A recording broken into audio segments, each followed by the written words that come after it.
name is William Michael of the Classical Liberal Arts Academy, and this upcoming school year we have a lot of interest in our Petty School courses, which are courses that are intended for young children getting ready to study the Classical Liberal Arts. And what I'd like to do in this video is give parents some advice as to what they can do to help their children to get ready for Petty School reading and be successful in this course.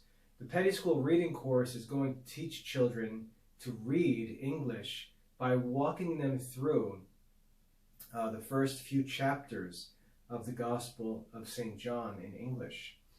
We're going to learn the sounds and symbols for every letter that we come across in our reading, and after a chapter or so of reading in this way, the kids will have seen just about every character and have experienced every sound that needs to be learned.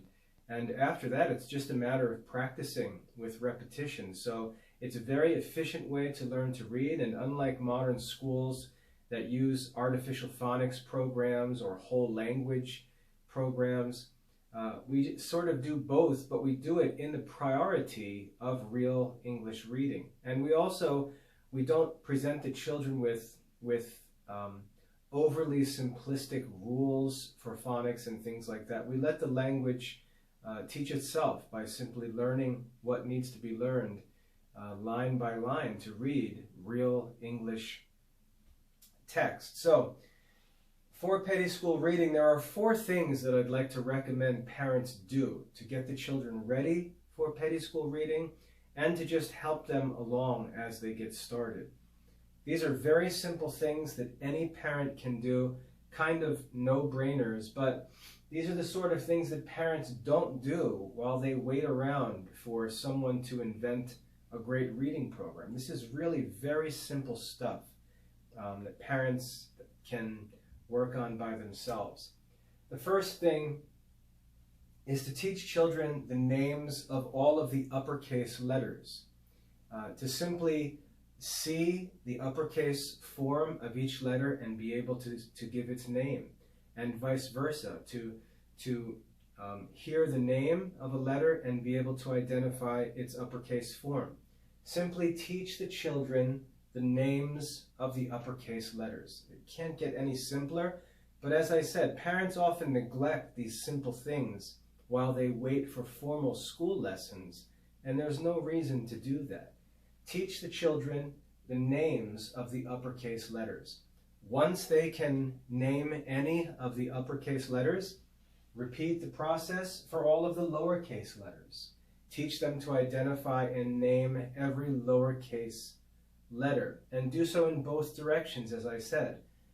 You can show them a letter and ask them to name the letter, or you can give them the name of a letter and then ask them to point to that letter if you have the letters written out in a list. So teach the children the names of the uppercase and lowercase letters. Sounds simple, but many parents neglect this kind of simple stuff, waiting for the kids to get started.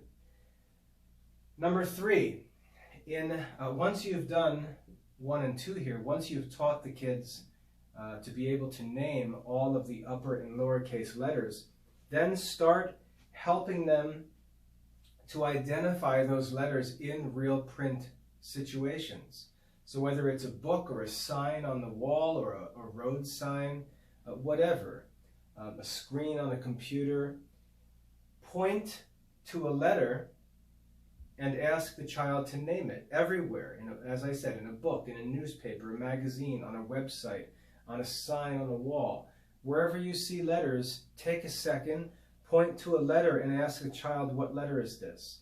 And just constantly drill and drill and drill the naming of the uppercase forms of letters.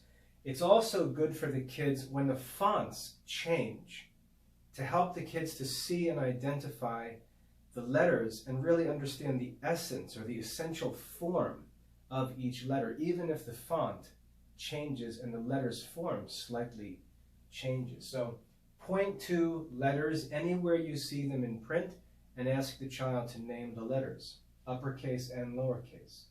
And then fourthly, which is just the other direction, for number 3 here, give a child a letter and ask the child to find it somewhere, either in a book or on a screen or a sign.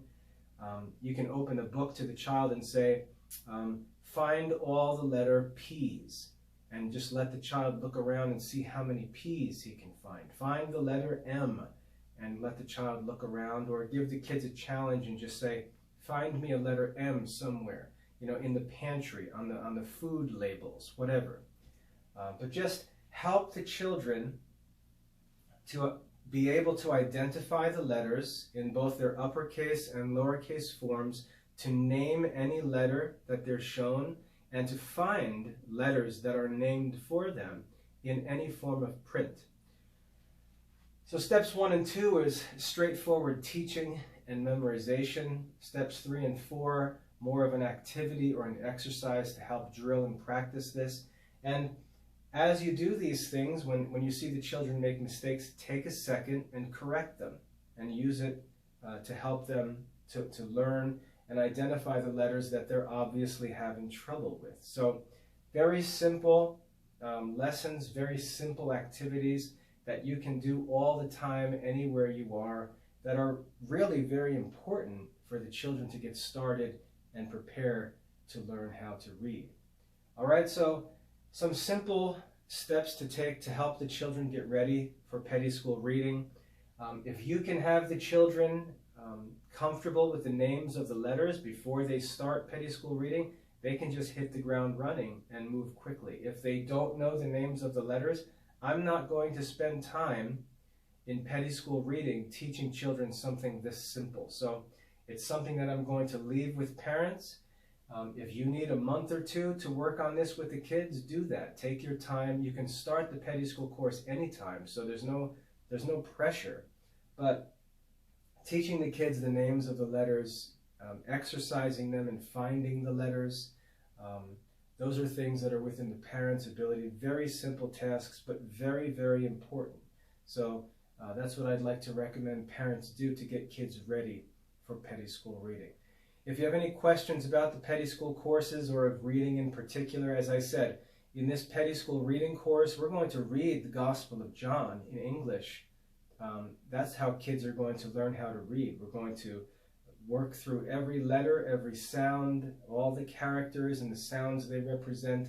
I'm going to teach the kids a system for marking letters with symbols to identify the sounds they represent. We've had great success with this reading program.